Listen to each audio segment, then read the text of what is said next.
Welcome to the Mike on Much podcast. I am your host, Mike Vierman, and I am here with my friend and trusty producer, Max Kerman. Max, what's going on? I feel really relaxed, actually, because, I've had, the band's been really busy, but we've had this 10-day window where I've just been home, starting with your wedding last Friday. Yeah. And then Anthony, our keyboard player, he got married this past Friday.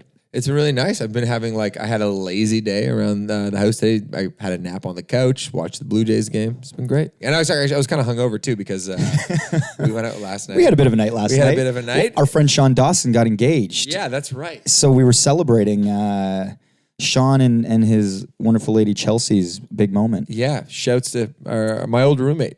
Old roommate. Yeah, my old roommate, bandmate. Yeah. So and MC at my wedding. And by the way, I want to get into your wedding. So he was amazing as a MC. Hold on, let's set up the wedding a little bit. All first, right. Because you didn't let me talk about it going into the wedding. The last episode, I was like, can we talk about going into your wedding? Yeah, it's too nerve-wracking, man. You're like, don't talk about it. I don't want to talk about it. So we can't really get into it. But now that it's in the books and it's being heralded as one of the best weddings that anybody's ever gone to. Oh, my goodness. And that is true. Wow. We should talk about the wedding. Sure, yeah. I thank you for being one of my groomsmen. You were so great. All, Mike, I'm very flattered that I was in the wedding party and I was not expecting to be asked because you and I, our friendship is newer and you have lots of great friends. But I guess Danica decided to go crazy and have 8 bridesmaids. So you need to find an 8th person. And I was happy to be that 8th person. But I want to know, a couple things I want to talk about. But what was your... in terms of, because I was very emotional during the whole wedding, and to give it some context, Danica lost her mother 3 years ago, and you lost your mother 15 years ago, roughly. And so, and they had these beautiful photos of both your mothers on their wedding days, hung up, and in a lot of the speeches, there was a lot of talk about, how much your mothers would have loved to be here. And that stuff really got to me and made me cry every 15 seconds, basically. But I want to know for you, because it's a little different because you've processed all these ideas many times over, I'm sure. How much were you able to sort of feel the speeches, or how much were you shit, I got to make sure things are running on time, and I got to is my uncle getting seating okay, or whatever, any of the sort of logistical matters. How did you feel about it? It's one of those things. It's all of those things. It's hard to describe because it is an emotional event, but then also it's like putting on a show. You're thinking about a million things and you're running around and you're getting stopped every second by somebody who just wants to give you some well wishes and you want to give them some time. Yeah. So it's your head's on a swivel. You're just kind of going crazy, and it's sort of a confluence of emotions and sort of things that you need to process that I've never experienced before and probably won't ever really be a part of anything like that, where you're so tied in emotionally, but then also dialed in just functionally, because it's things need to get done, and it's this is happening now, and how come that hasn't happened yet? All of that, it's all happening at once. So you just kind of I felt it was over in a heartbeat. It felt like it just scooted by. It's actually funny. I mean, not to compare because it is different, but when we perform, when the band performs, there's that where it's sometimes I don't truly get to be appreciative of maybe a crowd reaction or a musical moment happening in the song, just because I'm thinking about so many other things. Mm-hmm. But that's what made this wedding so much fun for me, is that I got to just I was a part of it because I was in the wedding party, but I had no responsibility. I wasn't I was thinking about, I got to go make a speech later, or, or I got to perform a song. I could just truly enjoy it and savor it. And I knew a lot of people there. A lot of our friends were all there, but I didn't have to kiss babies or totally really go out of my way to talk to my old Aunt Ruth or something like that. Yeah. So I love the wedding. I love the wedding. I'm so happy that you enjoyed yourself. I did. The speeches were emotional. I definitely felt them, because it's it would almost be you'd rush, and you're running around, and then the speech would happen and everything would slow down, and then you were in the speech, right? You were listening to somebody talk. My brother was very funny in his speech. And then Danica's dad and her sisters gave great speeches that were very emotional. Your speech was awesome, by the way. Oh, amazing speech. You weren't looking at any paper or anything. You were just kind of riffing. But how much did you prep for that, by the way? I had notes, like I had kind of places that, like things I wanted to talk about, and I had a couple things like figured out, like some lines and stuff, Yeah, you know, sure. things like that. And what I said about, you know, your positivity, and Yeah, I didn't very bring sweet. up the pod in my speech, but it's like just everything that we've done with this pod and how it's become like a real thing. Yeah. When we first had the conversation, you're like, Mike, I think we should do this. I'm like, I was like kind of finding every reason not to, but you're like, no, it can be We're a gonna thing. do it. It'll be fun. And you sort of willed it into existence and something, and it's like, that's an amazing thing. And that's, you know, one of the reasons I gave you those Ray-Bans, brother. No, thank You you. earned No. it. But yeah, so it was like, yeah, I definitely like felt all the speeches, but then you go right back to like, okay, what's happening next? And then before I knew it, it was like 2 a.m. Yeah. And you know, Dan and Julian's shirts were off, but the lights were coming up. Well, my favorite thing happened. Maybe my favorite thing happened after I left, and I only heard about it. And it's one of these. The story, the legend only grows. But so the next day, I get a text from the Nut going, "Ooh, Jug is unhappy about a glass throwing incident." And I'm like, "What's going on?" So essentially, the story goes that there's some people hanging out on the patio outside. And all of a sudden, like a bar glass comes flying over the patio fence, like lands on or near a car from one of the staff, and like crashes on it. And this is at like 1:30 in the morning or 1:15 in the morning. And the staff goes to you, say one of your friends threw a glass and things are getting a little out of hand. You have to go figure out who did I it. wish they said it like that. They were like, we're shutting down the bar unless you identify who it Who was. did? So they were sort of threatening to turn off the taps, which on your wedding day, you don't want that. Oh, that wasn't That'd be the happening. worst. So you go over and you question, all right, guys, who did it? We got to figure this out. Now, the 3 main suspects were our friends Jug, Savelli, and Escula, who at that hour, who are all upstanding, awesome guys. But at that hour of the night, they're kind of wild cards. Like, you don't know, like it could have been any of them. And so Savelli is a professorial guy, Oxford educated professor, the most sort of like sage, like full of wisdom kind of dude you could know. Like everybody kind of goes to Savelli for advice. Anyway, he doesn't own up to it. And then the next morning, it's revealed that he emailed you apologizing because he was trying to break glass as if he was at a Jewish wedding. Like he was making some point about Jewish weddings and breaking glass. You're not Jewish. He's not Jewish. There's no reason to be breaking any glass. No. So the fact that it was Savelli that ended up being the culprit was so funny to me. And the second thing is, there's another person who was part of the wedding party. Sometimes he listens to this podcast and signs off on them, who was accused of stealing a 40 bottle of vodka from the bar for the after party. Yeah. And he Caught was red-handed. Caught red-handed. Shamefully had to come downstairs. This head hanging down, giggling that he got busted trying to steal a bottle for an after party. Yeah, because he just wanted to keep the party going. He was in Toronto. He had heard about all the fun partying that happens in Hamilton. He's a Toronto guy. And I won't say you mentioned him in your speech as your mentor. Oh, yeah, I did. I definitely and did. the person who gave you your career. Yeah. But he was he was caught in the act of stealing from the bar.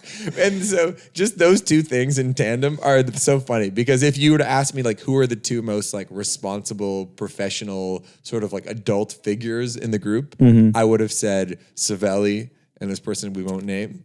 And they were the 2 biggest shit disturbers, which makes me so happy. It was hilarious. Which makes, I love late night shenanigans. You know, that's what I live for. That's basically why I hang out with the Champagne Boys, because there's always a story like that. And those guys brought it for us. It was great. So that will just go down in wedding lore. It will. Mind. It's just, you know what I mean? Like every wedding needs a story. Oh my like goodness, that, yeah. where it's like, oh, someone tried to steal a 40 of vodka from me on the bars to keep the party going. Wedding for the ages. The food was amazing. The dance party was great. Everything was, couldn't ask for anything more. And I'm so happy I was included. So thank you, Mike. Oh, man. No, thanks for being there. But Max, on the show today, we have Florida-Georgia line. Yeah. The dudes the from fellas. Florida and Georgia. That's correct. In our research, turns out that's the truth. One's from Florida, one's from Georgia. Very fitting name. Yeah. We don't interview a lot of country artists, so it was pretty cool to get to talk to somebody outside of sort of where we've gone before, I felt like. Yeah, and I think there's a tendency, especially amongst sort of like maybe some of the smarter, sort of like more liberal leaning podcasts or interview shows, like the NPRs or the CBCs of the world, that they don't really want to talk to like guys that are like so in the mainstream, like something like commercial country music. Yep. I'm generalizing here a little bit.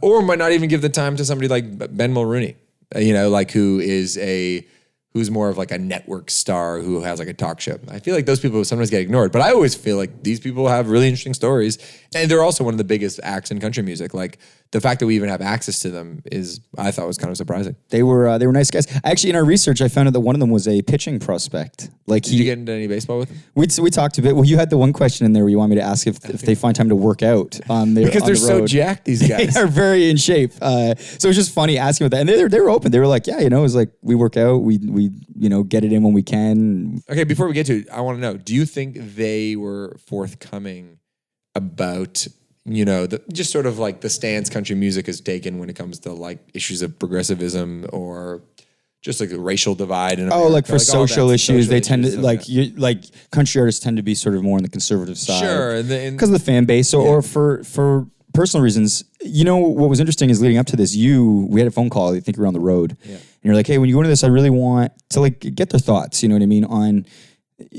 if their fan base or their genre of music tends to lean more conservative, like how aware of that are they? Is it something that they're conscious of, when they're promoting or they're writing? So you like ask those questions like, oh, that's interesting, like place to go with those guys. And I felt like they were pretty good about, listening and sort of. Yeah. Did you think they were forthcoming with their answers? Yeah. I think they talked about it, as much as they felt comfortable talking about it. And then, at times it was kind of like, kind of got their answer and they're like, we're about the music. We don't really get too involved on that side of things because we want our music to speak for ourselves. And I sort of tried to like pivot and get a little bit more. And it was kind of like, they just got back to that. But I think that is who they are. I think that's who it's not that they weren't forthcoming. I think they just represented exactly who they are. And there's like, hey. That's true too. Because not everybody like necessarily intellectualizes, every issue in the way that like, somebody who you might hear on NPR try to like dive into it and unpack something. So. Yeah.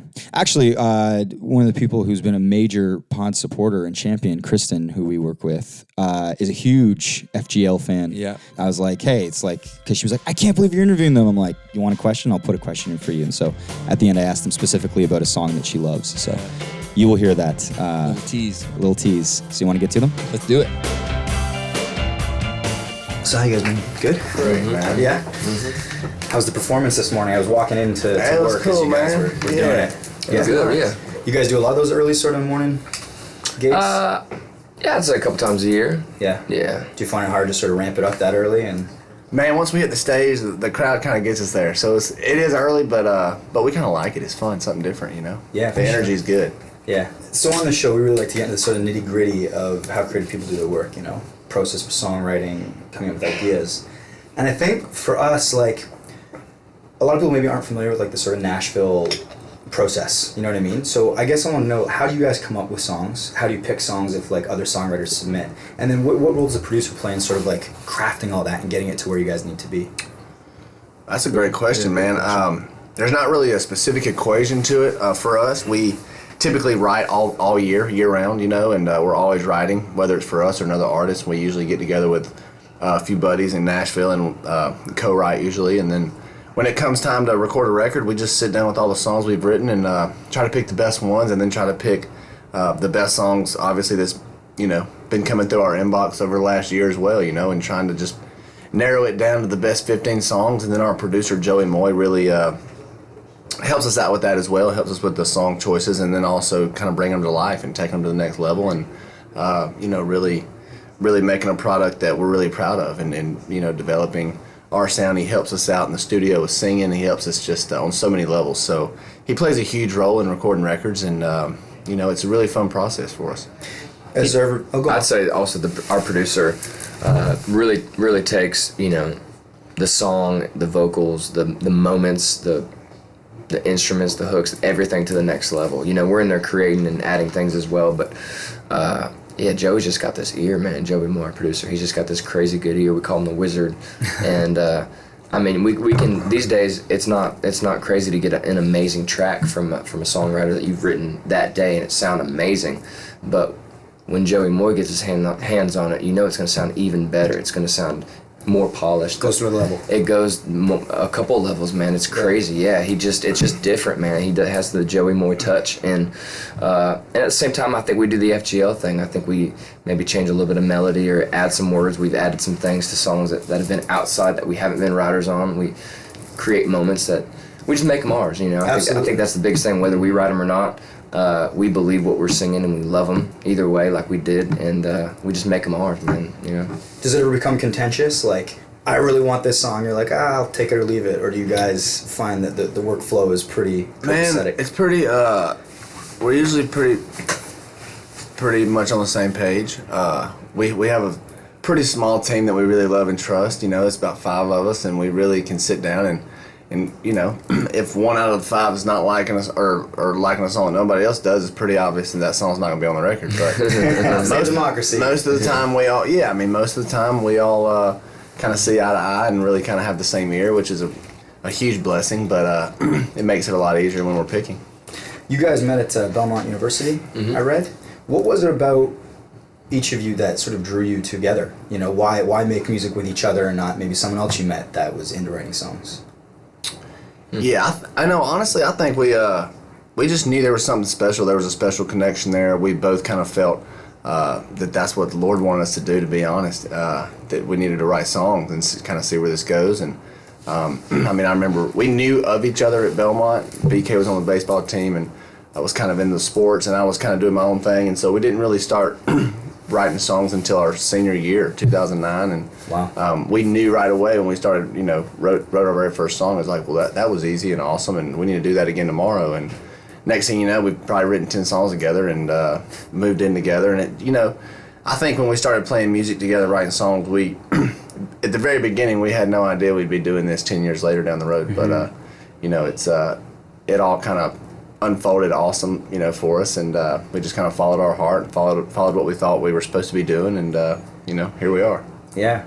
I never thought of it this way, but until now. But I think it's 2 guys on the same frequency in a way.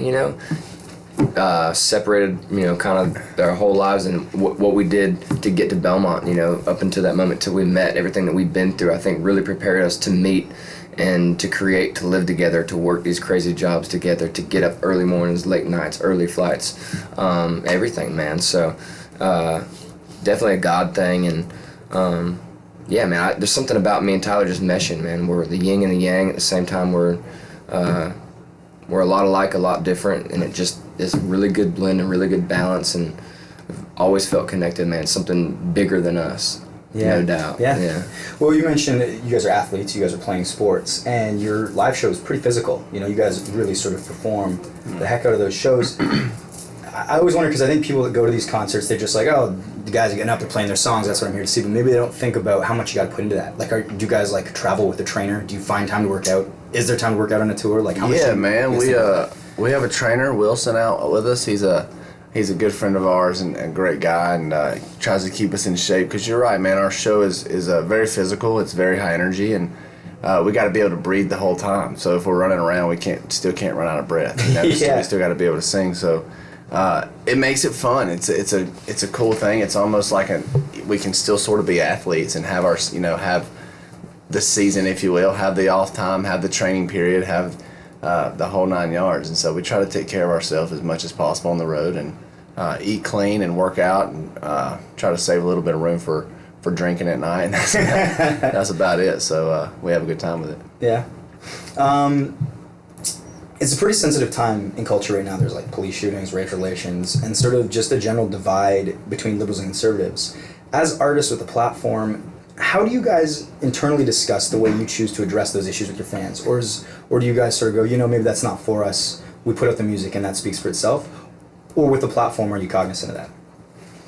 I think we've done a little bit of both. I think with everything, the climate now, it is kind of crazy. I think we posted a couple things here a couple months ago, just showing our support for people and saying love is the answer. But for us, man, we love letting our words speak through our music. We've got a song on this new album, Dig Your Roots, called Music is Healing, and man, that couldn't be more true to this time now. And we wrote it with kind of that in mind. We didn't know it would align with this timing, with everything being so hostile, I guess. But Man, yeah, I think we're probably more letting our music kind of speak for itself, and that's why we do it, man. We're songwriters, we're creators, we're artists, and I think that's kind of where our strong point is, you know.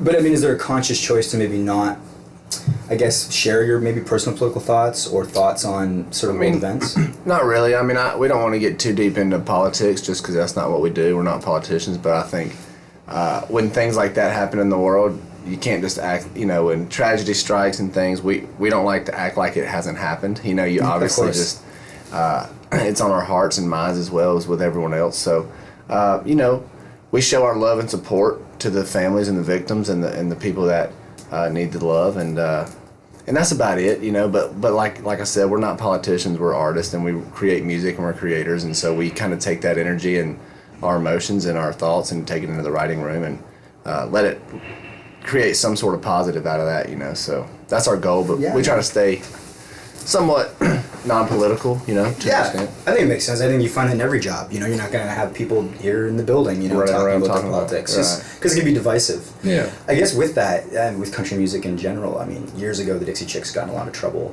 with the Bush comments. Right.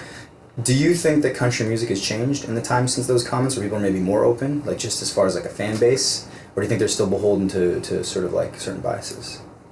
Man, I don't know about that, but I think as artists and having a large platform and having a lot of eyes and ears on you all the time, you have to be cognizant of that, man. You have to be careful. You have to think about things before you say them a little bit, you know, a little bit more maybe than in previous years when nobody was listening. So it's always a nice reminder to think about, you know, like you said, the Dixie Chick story, and just kind of say, hey, man, your career can quickly take a turn regardless of what generation you are, what year you're in or whatever. And so we try to be smart, man. That's it. Just be smart, love people, and do what we do, you know. Yeah, absolutely. Sometimes there's a smugness, you know, when people say, oh, country music is just about drinking and women. But, you know, whether you're into like indie rock or hip hop or classic rock, that subject matter is going to be in every type of song, pop song. You know, those are sort of pretty universal topics.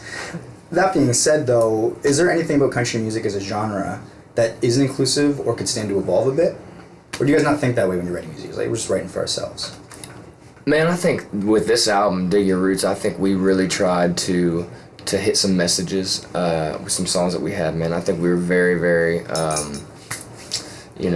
conscious of certain songs that we wanted to put out, man. There's a song called While He's Still Around that we wanted to put out. There's a song... What's that about? That's a song, man, about...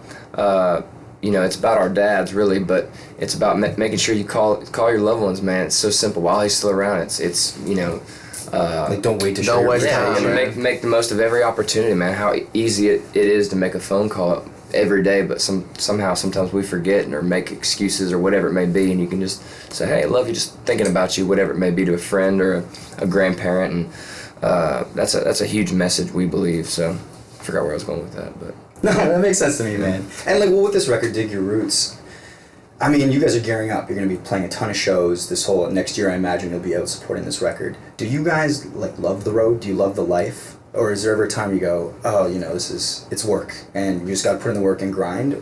Or do you still love everything about gearing up for a process like this? Man, I think we're pretty built for the road, man. I think we love the road. We love traveling, we love meeting people, we love seeing new places, and it's even better now than ever. We get to bring our families out, our wives and our dogs, and we kind of make it a family affair. We both have vehicles behind the bus, so we can kind of explore. We've kind of, I guess now we're touring in a little bit more leisure, a little bit more luxury, and so it is nice. We've tried to really create an environment to where it feels like home as much as possible, and like I said, we have our families out, and we can explore and do cool things, and I'm not saying we'll do it for the next 50 years straight, but I mean, we love being on the road, and I'm sure anytime we take more than about a week or two off, we get pretty anxious to get back on the road. So at this point, we're loving it, man. Yeah. It's interesting you say that maybe you'll not be doing it for the next 50 years. What could you see, I'll ask you both individually, yourself doing if you weren't doing this? Man, I don't know. It's hard to say. We're both such entrepreneurs, man. We have so many creative ideas, and from a workout gym to a coffee shop to a clothing store to acting to whatever, man. I mean, Something The creative. possibilities are endless, man, and as creators, it's really almost it's almost to a fault. Our brain is always spinning with ideas, and so I don't know. I'm sure we'll take a year or two off here and there, and kind of explore different avenues and just kind of see where the wind blows us and what we're supposed to be doing. But like you said, right now we're just digging our roots, and we're staying on the road and seeing our fans and doing what we love. Same thing for you. Oh yeah, man. Oh yeah. You guys play any sports anymore? You're saying you're athletes. You guys throw a ball around at all on the road? A couple times, throughout the summer, if we get near a baseball field or an open field or something, I'll throw. If it's a nice day, man, I'll kind of get the itch. Tyler will see me still to this day. I'll be like, how's my arm feeling? I'll be like, I bet I could throw 90 today. Could you get up to 90 in your prime? Every now and then I used to be able to. I'd probably top out like once or twice, but man, I'd probably sit mid to high 80s. I was a lefty, so I like to mix it up. Got to get change up, curveball. Yeah, I read you transferred to Belmont when you sort of were like, maybe baseball won't be a pro thing that I do. Was that a tough realization?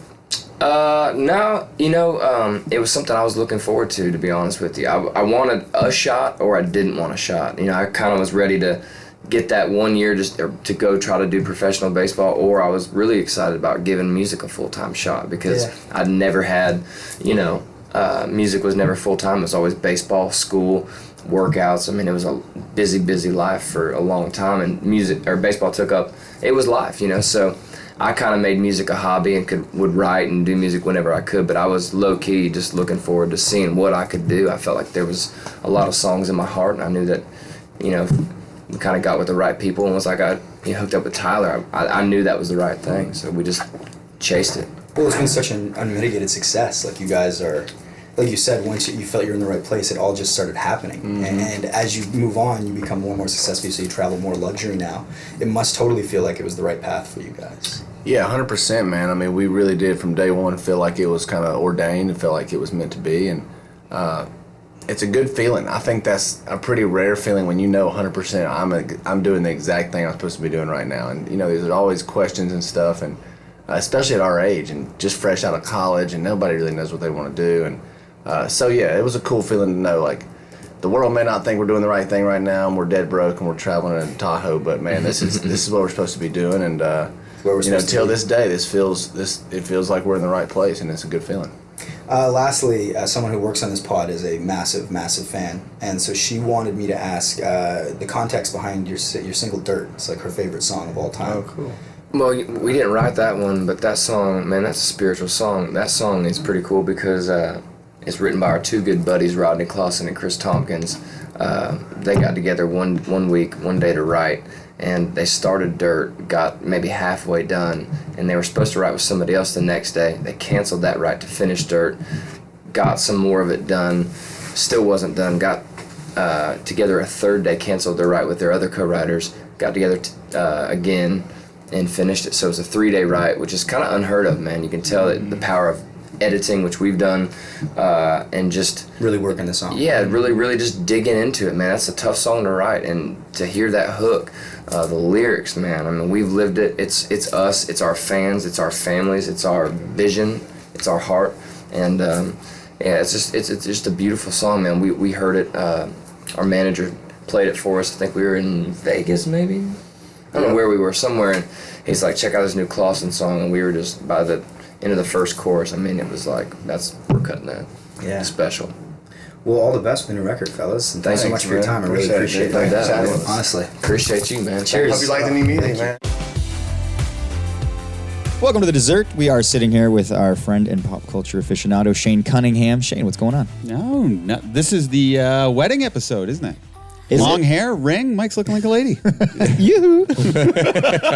Actually, we went out for dinner last. Well, you joined us for after dinner. I did, yes. And you said you were just so happy to be married because you could wear sweatpants out all the time. Yeah. That'll be your only outfit moving forward. I wore sweatpants and like old man Nike running shoes last night outside with a jean jacket. Yeah, It does, to the bar. as you guys probably noticed with me also, it does change your fashion a little bit. Like, You look cool. We're going to post a photo. oh, of do I your- look cool? I think so. But Yeah. You know me.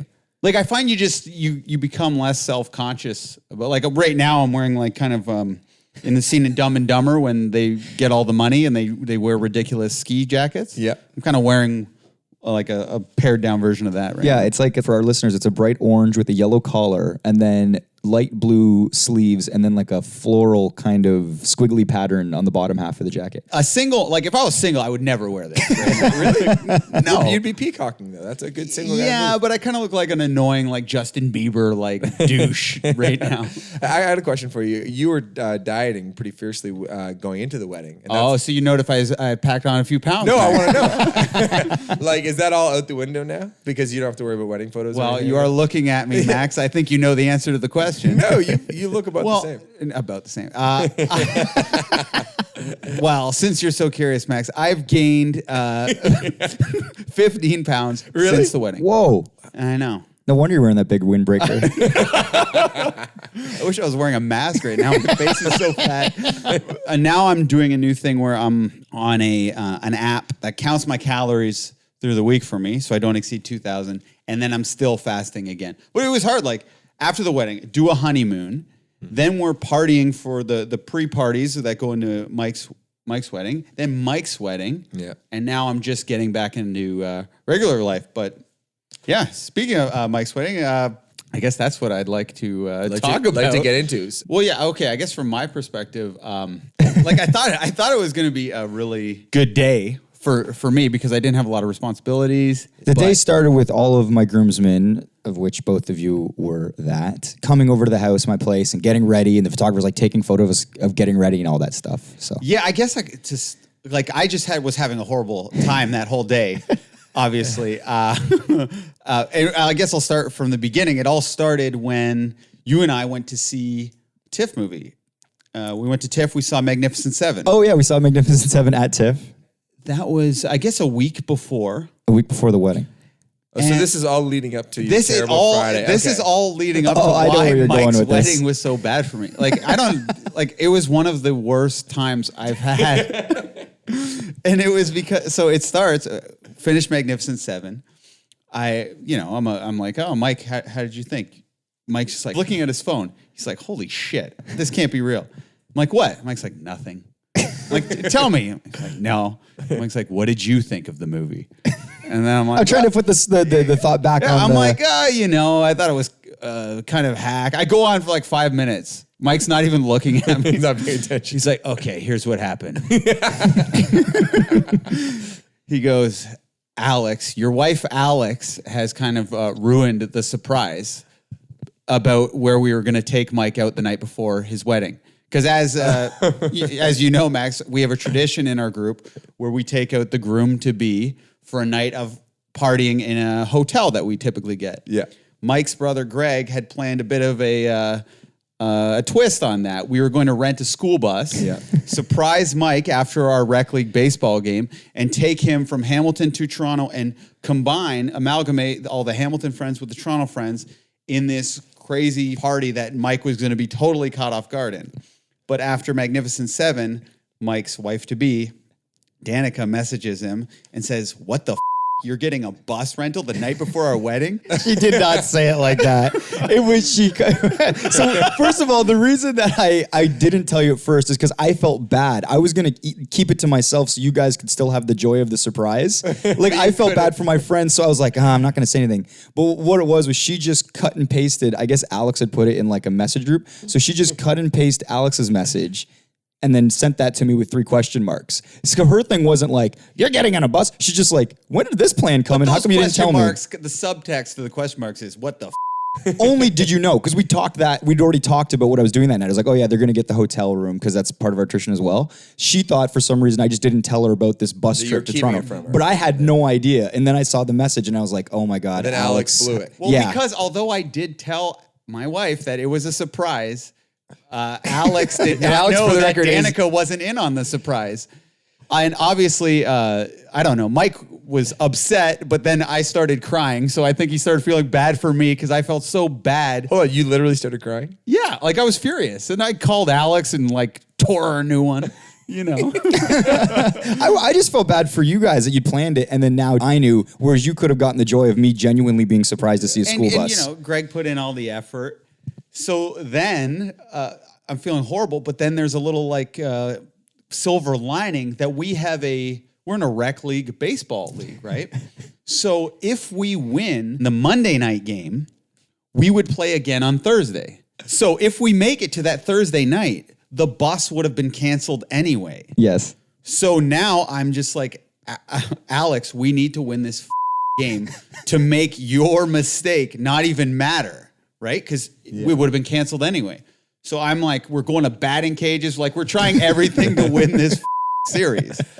So we play, it's a 5-game series. We play on the Monday. We need to win at least one of these games to make it go to Thursday. First game, we get slaughtered 12-4.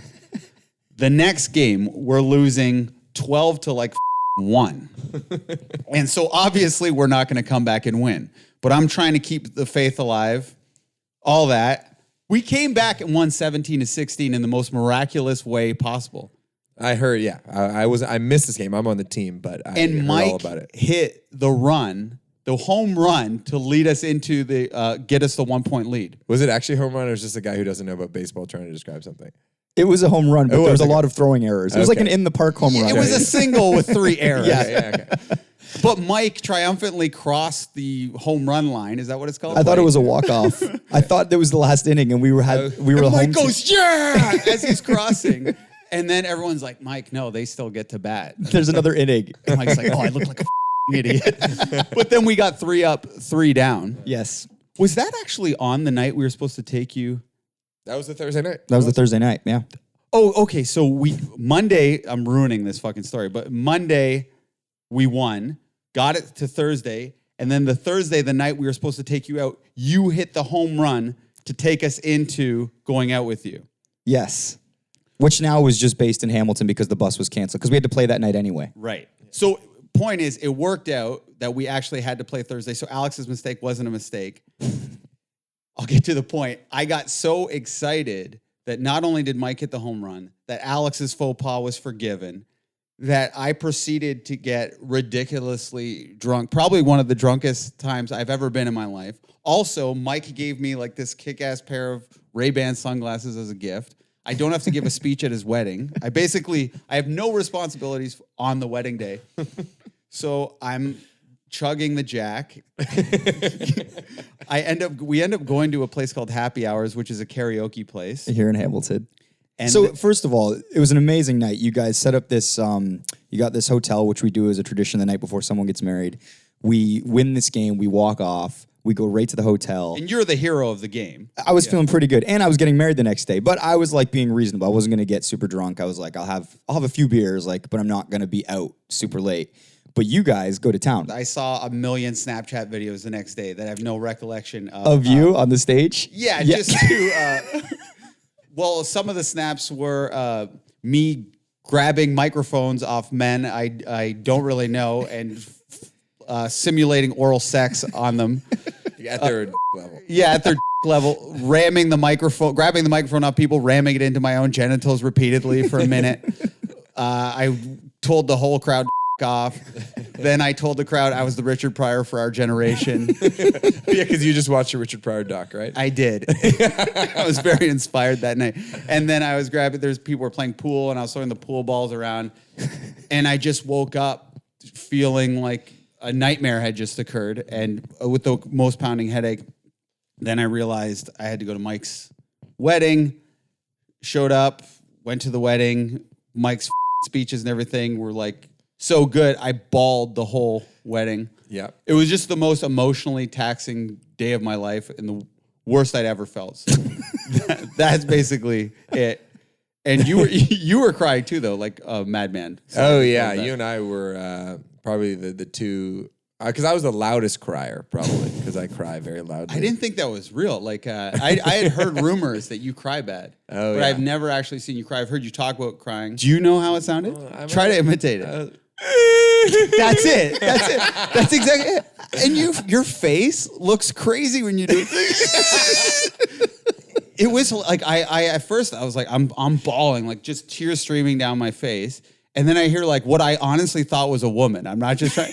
And then I looked over and it was you. And it was like, I've been since then called a very ugly crier too, because my face gets just all like scrunched up. squishy. Yeah. There's a clip of James Vanderbeek from Dawson's Creek when he's crying, and it's going very viral. It has like, I don't know, 7 million views.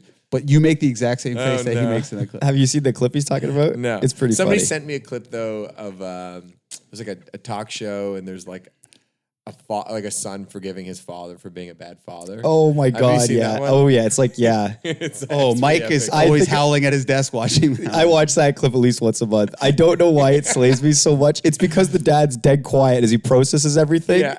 And then just on a dime, like, lets it all out. I don't know why I find it so funny. But you know what? So I was not quite in as bad shape as you, but I did drive home a Thursday night from New York City. So I was like kind of in a van from like midnight to 10 a.m. and a little delirious. And we were kind of drinking during the day. So I was kind of in just an odd state myself. I wasn't like hungover, but it was just like running on no sleep. And so it's definitely when you're either like hungover or tired, and then there's like emotional things happening around you, it's a lot easier to start crying. Yeah, I was absolutely ruined. Yeah. How was your time though, Mike? It was one of the greatest nights of my life. It was so, I mean, it's one of those things that you got to plan, you stress out about because you want things to like go well. I want my wife to be happy, all that stuff. And then once it happens and you're surrounded by all these people that it's like kind of like this is your life, where it's like, oh, there's my cousins and my aunts. And like, you just see all these people all in one room sort of there to celebrate, you and your partner. And it's like, it's awesome. It was great. I was talking to your brother Greg today, and he said that you love calling Danica your wife now. You're dropping my wife all the time. I'm all in, Max. Yeah. I'm wearing jogging pants to the bar. Fiance sucks. Yeah, Yeah, but you I like never wife used normal. fiance. I felt silly saying fiance. It Wife's felt like pretentious. girlfriend. It just makes sense. Cool. Yeah. No partner, huh? My partner? I do that too still. People can think you're gay though when you do that too. And the problem is, No problem. I just want to represent what I am. Yeah. A bisexual male.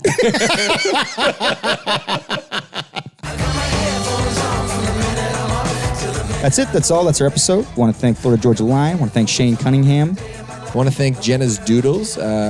Jenna Gregory, she provides the artwork for the show. You can find her stuff at jennasdoodles.com. Please follow the show on Twitter and Instagram at Mike on Much.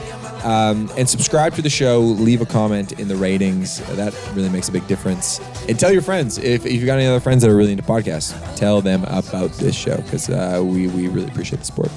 The Mike and Much podcast is produced by Max Kerman, and I am your host, Mike Veerman. See you next week. We don't die on the weekend. Boom.